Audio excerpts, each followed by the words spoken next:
News 24 తెలుగుకి స్వాగతం. వార్తలోని ముఖ్యాంశాలు ఇప్పుడు చూద్దాం.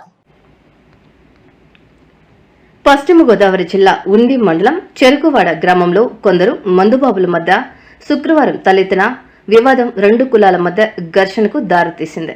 స్థానికుల కథనం ప్రకారం చెరుకువాడ బ్రాందీ షాప్ దగ్గర మద్యం కొనుగోలు అంశంలో గ్రామానికి చెందిన ఓ కులం యువకులకు షాపులోని నిర్వాహకులకు వాగ్వాదం జరిగింది.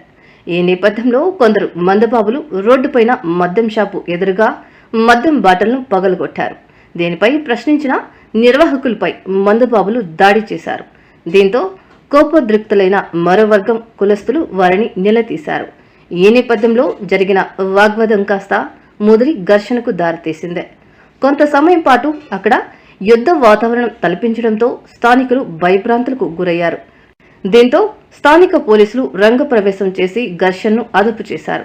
అయితే రాత్రి వరకు పోలీసులు పహారా కాయడంతో 144 సెక్షన్ అమల్లో ఉందా అనే అంశంపై చర్చ జరుగుతోంది. దీంతో స్థానిక ఏఎస్ఐను సంప్రదించేందుకు న్యూస్ 24 తెలుగు ప్రతినిధి ప్రయత్నించగా ఆయన స్పందించలేదు.